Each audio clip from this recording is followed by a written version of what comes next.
अब देखते हैं त्रिकोणमितीय समीकरण। किसी अज्ञात कोण के एक या एक से अधिक त्रिकोणमितीय फलनों के साथ समावेश होने पर बने द्विपक्षीय व्यंजक को त्रिकोणमितीय समीकरण कहते हैं। जैसे मान लीजिए कि यहाँ पे कहा गया है कि अज्ञात कोण, मान लीजिए कि साइन थीटा है, sine theta is equal to 0 लिखा है, तो इसका मतलब है ये आपका क्या है, त्रिकोणमितीय समीकरण है। ठीक है ना। और ये ऐसा क्यों, ऐसा इसलिए कि यहाँ पे देखिए ये जो थीटा है ये कोण है जो कि अज्ञात है, हमको पता ही नहीं है कितना डिग्री है। ठीक है ना। तो ये आपका अज्ञात कोण है, तो इसीलिए कहा गया है कि किसी अज्ञात कोण के एक या एक से अधिक त्रिकोणमितीय फलनों के साथ समावेश, मतलब एक आपका त्रिकोणमितीय फलन हो या एक से अधिक। अगर हम कह दें क्या, sine theta plus cos theta is equal to 0 या 5 या कुछ भी यहाँ पे लिख दिया जाए, दो पक्ष बराबर के इधर भी होना चाहिए, बराबर के उधर भी होना चाहिए। ठीक है ना। तो जब अगर ऐसा होता है तो इससे बने द्विपक्षीय व्यंजकों को क्या कहते हैं, त्रिकोणमितीय समीकरण कहते हैं। अब देखते हैं त्रिकोणमितीय समीकरण के मूल क्या होते हैं। अज्ञात कोण, यही जो थीटा कोण था, ठीक है ना, मतलब जिसका मान ना पता हो, एंगल का मान ना पता हो, तो उसी को अज्ञात कोण कहते हैं। तो अज्ञात कोण के वह मान जिससे दी हुई त्रिकोणमितीय समीकरण संतुष्ट होती है। मतलब जैसे मान लीजिए कोई त्रिकोणमितीय समीकरण है आपका, मान लीजिए कि यही है, sine theta plus cos theta बराबर 7 है। तो यहाँ पे थीटा का मान क्या रख दिया जाए, थीटा का मान क्या रख दिया जाए कि इसको अगर जोड़ा जाए, मान रखने के बाद जो वैल्यू आती है उस जोड़ा जाए तो 7 ही है। ठीक है ना। तो थीटा का वह मान जो इस पे रखने के बाद संतुष्ट हो जा रही है, मतलब दोनों पक्ष बराबर आ जा रहा है, वह मान क्या कहलाता है, उस त्रिकोणमितीय समीकरण का मूल कहलाता है। ठीक है ना।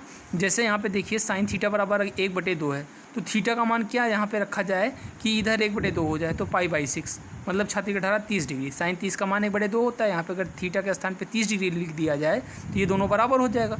मतलब समीकरण का मूल क्या हो जाएगा, समीकरण का मूल मतलब थीटा बराबर 30 डिग्री। या हम इसको रेडियन में भी लिख सकते हैं क्या, थीटा इज इक्वल टू π/6, तो π/6 क्या हो जाएगा, इस समीकरण का मूल हो जाएगा। ठीक है।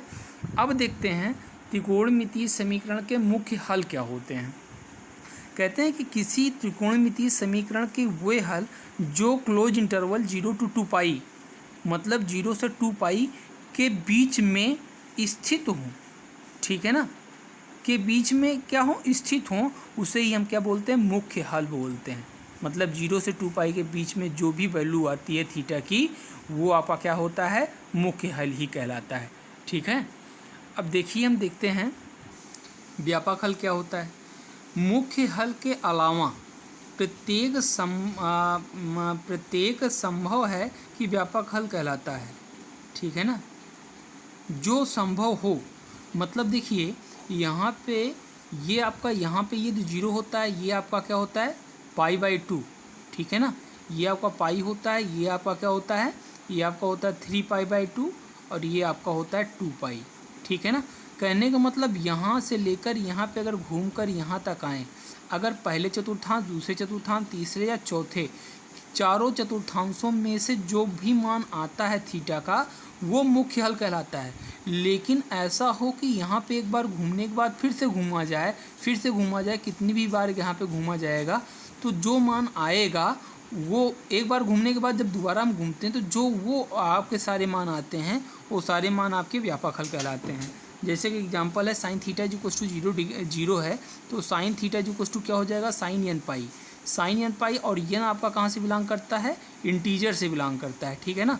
तो यहाँ पे अब देखिए यहाँ पे theta is equal to n pi आ जाएगा। ठीक है। अब ऐसे ही अगर हम कहते हैं cos थीटा बराबर 0, तो cos थीटा बराबर 0 का मतलब क्या हुआ। अब यहाँ पे देखिए n पाई हमने क्यों लिखा है, n पाई का मतलब हुआ कि पाई ये वाली लाइन, ठीक है ना, n अगर 1 रखोगे तो पाई आएगा, मतलब यही वाली लाइन। अगर यहाँ पे 2 रखोगे तो 2π, यही वाली लाइन। 3 रखोगे 3π, यही वाली लाइन। तो मतलब ये हुआ कि यहाँ पे n का कोई भी integer value, positive integer value या निगेटिव इंटीजर वैल्यू आप कुछ भी रखेंगे, वो वैल्यू हमेशा क्या देगा, वो n पाई ही आएगा। ठीक है ना। अब यहाँ पे देखिए cos theta equal to cos 2n + 1 π/2, मतलब ये वाला 2n + 1 π/2 का मतलब ये हुआ कि ये आपका y एक्सिस मतलब π/2 और 3π/2 के अकॉर्डिंग चलेगा। ठीक है ना। अब यहाँ पे देखते हैं cos theta is equal to, अगर ये लिखा है तो थीटा इज इक्वल टू हो जाएगा 2n + 1 π/2। अब इसी प्रकार अगर tan का हम देखें तो tan का क्या हो जाएगा, tan theta is equal to, अगर 0 डिग्री है तो tan theta is equal to क्या हो जाएगा, tan n पाई। क्यों? क्योंकि यहाँ पे देखिए जीरो कब होता है, जब साइन जीरो होता है। देखिए tan की वैल्यू होती है sine theta upon cos theta, ठीक है ना, यही आपका होता है tan थीटा, ठीक है। अब देखिए साइन अगर जीरो हो रहा है जहाँ जहाँ, वहाँ पे tan भी जीरो हो रहा है, क्योंकि अगर किसी भी भिन्न का अंश अगर जीरो हो जाता है तो वो पूरी की पूरी भिन्न क्या हो जाती है, जीरो हो जाती है। तो यहाँ पे क्या हो जाएगा, theta is equal to n pi, मतलब ये दोनों cancel, theta is equal to n pi. अब देखते हैं अगर मान लीजिए कि sine theta is equal to sine alpha हो, मतलब कुछ वैल्यू, जैसे यहाँ पे मान लीजिए कि sine theta is equal to 1/2 लिखा हो इस टाइप का, तो यहाँ पे क्या होता है, sine theta is equal to sine π/6 या 30 डिग्री ऐसे ही लिखा जाता है। तो यहाँ पे इसका मतलब ये हुआ कि sine theta is equal to sine alpha, ये आपका क्या बनाएगा, साइन 30 डिग्री, ठीक है ना। अगर इस टाइप का कोई भी फंक्शन मिलता है तब हम कैसे करते हैं, तो हम इस फंक्शन को इधर लाते हैं और साइन थीटा माइनस में sine alpha is equal to 0 कर देते हैं। यहाँ पे sine C minus sine D का फार्मूला लगाते हैं, तो क्या होता है formula 2 cos c plus d/2 sine c minus d/2। तो यहाँ पे देखिए c और d क्या था, c के स्थान पे थीटा था और d के स्थान पे अल्फ़ा था, तो ये क्या हो जाएगा 2 cos थीटा प्लस अल्फ़ा/2 और sine theta minus alpha is equal to 0। तो ये आपका आ गया। अब यहाँ पे देखिए बारी बारी से ये दोनों चीज़ें, दो तो आपका जीरो के बराबर हो नहीं सकता है, क्योंकि कोई भी जो आपकी क्या कहते हैं गिनती होती है, जो अचर राशियाँ होती हैं वो हमेशा बराबर बराबर, जैसे 2 बराबर 2 है ये सही है, लेकिन अगर 2 बराबर हम 0 कहें तो ये सही नहीं है, क्योंकि ये आपका क्या है, एक अंक है और ये भी एक अंक है, और ये क्या है, अचर राशियाँ हैं, ठीक है ना, जो चल नहीं सकती, तब ये दोनों बराबर नहीं हो सकती। तो इसकी कंडीशन में हम ये बोलेंगे कि पहले तो ये जीरो रहा होगा, मतलब cos theta plus alpha is equal to 0, और दूसरे कंडीशन में ये भी हो सकता है कि जीरो रहा हो। दोनों कंडीशन में अगर ये जीरो हुआ तब पे भी ये पूरा जीरो होगा, अगर ये जीरो हुआ तो भी ये पूरा जीरो होगा, दोनों अगर जीरो हो रहे हैं फिर भी ये आपका जीरो हो जाएगा। तो मतलब क्या हुआ कि ये भी अगर जीरो होगा, हो सकता है, ठीक है ना।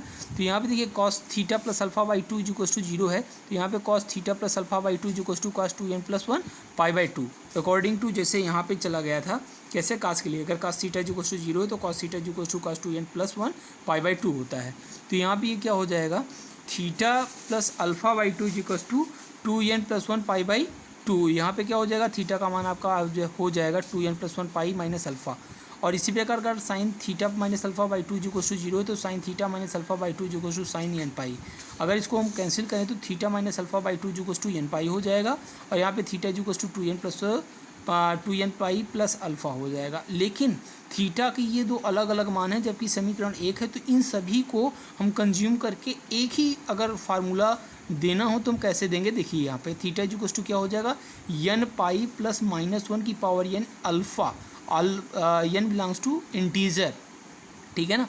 कहने का मतलब ये हुआ कि ये देखिए ये निगेटिव के लिए है, सॉरी निगेटिव नहीं, ये क्या कहते हैं अभाज्य के लिए, मतलब वाई एक्सिस को पकड़ेगा, ये आपका साइन क्या कहते हैं एक्स एक्सिस को पकड़ेगा।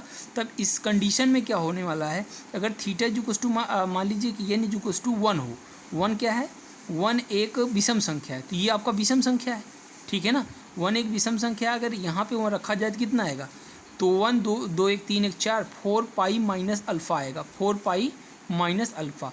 अब यहीं पे अगर n इज इक्वल टू 1 रख दिया जाए तो क्या आएगा, पाई प्लस यहाँ पे क्या हो जाएगा माइनस में अल्फ़ा, ठीक है ना।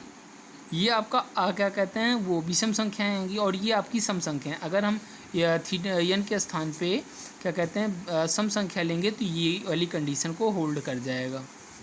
अब मान लीजिए कि cos थीटा जो cos 2 cos अल्फ़ा होता, तो इसको हम कैसे करते कि यहाँ पे इसको इधर लाते, ये cos theta minus cos alpha जो cos 0 हो जाता, और ये इसका हम फार्मूला लगाते तो -2 sine theta plus alpha sine theta minus alpha जो cos 0 हो जाता। अब यहाँ पे -2 तो 0 हो ही नहीं सकता है, तो बचा क्या, साइन थीटा प्लस अल्फ़ा/2 ये 0 हो सकता है, या तो ये 0 हो सकता है। अब यहाँ पे देखिए साइन थीटा प्लस अल्फ़ा/2 जो cos साइन n पाई हो सकता है, होगा, क्योंकि अगर ऐसी कंडीशन मतलब साइन थीटा जो टू अगर 0 हो रहा है तो साइन थीटा जो टू साइन n पाई होता, तो यहाँ पे n पाई 0 कभी भी है तो n पाई साइन n पाई ही लिखना है हमको, ठीक है ना। और यहाँ पे अगर ये साइन थीटा माइनस अल्फ़ा/2 जो टू ये है तो यहाँ पे भी यही होगा। अब यहाँ पे देखिए इसकी वैल्यू क्या आएगी, थीटा प्लस अल्फ़ा/2 जो टू n पाई, और यहाँ पे थीटा प्लस अल्फ़ा जो टू 2n पाई, और यहाँ पे थीटा जो टू 2n पाई और माइनस में अल्फ़ा हो जाएगा। अब यहाँ पे अगर ये कंडीशन देखें तो ये कंडीशन में क्या है, अगर यहाँ से कटेगा theta minus alpha by 2 is equals to N pi आएगा, तो थीटा इज इक्वल्स टू क्या हो जाएगा 2n plus pi 2n pi plus alpha. अब इन दोनों को एक साथ कंज्यूम करें तो मतलब क्या हुआ, दोनों की दोनों सेम चीज़ें हैं, केवल यहाँ पे माइनस और यहाँ पे प्लस है। तो मतलब क्या हुआ, theta is equals to 2n pi plus minus alpha, ये दोनों एक साथ हो सकता है। ठीक है ना। अब देखते हैं tan theta is equals to अगर tan अल्फ़ा हो तो कैसे करते हैं। तो यहाँ पे sine theta upon cos alpha theta is equals to sine alpha upon cos alpha. अब यहाँ पे इसको अगर ट्रांसफ़र करें इधर इधर तो क्या आएगा, ये साइन थीटा कॉस अल्फ़ा, और यहाँ पे इधर गया तो cos alpha theta sine alpha. यहाँ पे अगर इस चीज़ को इधर लाएं तो माइनस में हो जाएगा। अब देखिए यहाँ पे sign A cos B minus cos A sine B, formula किसका है, साइन ए प्लस बी ए माइनस बी का। तो यहाँ पे साइन थीटा माइनस अल्फ़ा हो जाएगा इज इक्वल्स टू 0। अगर ये कंडीशन बनती है तो यहाँ पे साइन एन पाई हम लिखते हैं, साइन साइन कैंसिल हो जाएगा, theta minus alpha is equals to N pi, तो theta is equals to N pi plus alpha हो जाएगा। मतलब tan theta is equals to tan alpha है तो theta is equals to N pi plus alpha ही होगा। अगर ऐसा होता है कि ट्रिग्नोमेट्रिकल फंक्शन के हमको व्यापक हल निकालने हैं, ठीक है ना, जनरल सॉल्यूशन, तो उस अगर स्क्वायर फंक्शन आते हैं तब हम कैसे करते हैं। तो यहाँ पे देखिए, जैसे यहाँ पे साइन स्क्वायर थीटा जो कुछ साइन स्क्वायर अल्फ़ा बन रहा है, तो यहाँ पे साइन थीटा जो कुछ two plus minus sine alpha होगा। ठीक है ना। तो अब देखिए हम सिंपली इस जो साइन है इसको हम इस एंगल के अंदर कर देंगे। तो यहाँ पे क्या आएगा, साइन थीटा जो कुछ साइन प्लस माइनस अल्फ़ा, और यहाँ पे थीटा की वैल्यू वैसे जैसे यहाँ पे क्या होता था, साइन थीटा जो कुछ टू अगर साइन समथिंग कुछ भी पाई बाई 6 कुछ भी होता था तो हम क्या लिखते थे, थीटा प्लस एन थीटा जो कुछ two N pi plus minus 1 की पावर एन, और ये जो आपका एंगल है यहाँ पे हो जाता है। और इस चीज़ को हम समथिंग क्या लिख सकते हैं, थीटा जो कुछ two N pi plus minus alpha. ठीक है ना। अगर ये कास के लिए होता तो cos square theta is equals to cos square alpha is equals to क्या हो जाएगा, 2 cos square theta is equals to 2 cos square alpha. यहाँ पे 2 कास स्क्वायर थीटा माइनस 1 हो जाएगा, ये 2 कास स्क्वायर अल्फ़ा माइनस 1 हो जाएगा। यहाँ पे अगर इसको हमने क्या किया है, यहाँ पे माइनस 1 किया, यहाँ पे भी माइनस 1 किया है, तो ये फार्मूला बन गया दोनों। ठीक है ना। ये कास 2 थीटा का या कास 2 अल्फ़ा का, यहाँ से कास कैंसिल हो जाएगा, कैंसिल नहीं होगा, यहाँ पे फार्मूला लगाएंगे। ठीक है ना। कब, जब cos theta is equals to क्या होता था, कॉस कोई एंगल, तब की कंडीशन में फार्मूले होते थे। ठीक है ना, वही फार्मूला। तो 2 थीटा, यहाँ पे 2 थीटा था, तो 2 थीटा वैसे ही जो भी एंगल यहाँ पे बने इसको सॉल्व करने के बाद उसको हम वैसे रखे रहने देंगे, और यहाँ पे जो फार्मूला यूज होता है वो फार्मूला हम तुरंत लिख देंगे। ठीक है ना। तो ये जो अब लिखा, अब इसके बाद हम क्या करेंगे, 2 को बाद में एकदम बाद में क्या करते हैं, ट्रांसफ़र करते हैं, और ट्रांसफ़र करेंगे तो ये 2 और ये 2 कैंसिल हो जाएगा। ठीक है। तो थीटा इज इक्वल्स टू क्या हो जाएगा, n pi plus minus alpha. ठीक है ना। अगर मान लीजिए आता ये कि tan square theta is equals to tan square alpha, तब की कंडीशन में हम फार्मूला लगाते हैं क्या, सेक स्क्वायर थीटा प्लस 1। ठीक है ना। Sec square theta plus 1 is equals to sorry 1, यहाँ पे क्या, ये आपका 1 ही है क्योंकि ये फार्मूला है। ठीक है ना। और यहाँ पे भी ये 1 है। ठीक है। तो यहाँ पे क्या आएगा, सेक स्क्वायर अल्फ़ा प्लस में 1। ठीक है। अब यहाँ पे ये आपका प्लस में 1, यहाँ पे भी प्लस में 1, इक्वल के इधर उधर है, तो यहाँ पे हम इसको क्या कर देंगे, कैंसिल आउट कर देंगे। तो हमारा क्या बचेगा, केवल sec square theta is equals to sec square alpha. Sec square theta को क्या लिख सकते हैं, 1 cos square theta is equals to sec square alpha को क्या लिख सकते हैं, 1 कास स्क्वायर अल्फ़ा। तो ये क्या हो जाएगा, अगर हम इसको ट्रांसफ़र करें, इसको इधर, तो देखिए अंश में दोनों पहुंच जाएगा, cos square theta is equals to cos square alpha हो जाएगा। और सिमिलर जो पीछे वाला केस था वही केस अगर लगाएंगे तो theta is equals to N pi plus minus alpha हो जाएगा। ठीक है ना। यहाँ पे सिमिलर वही केस लगा है।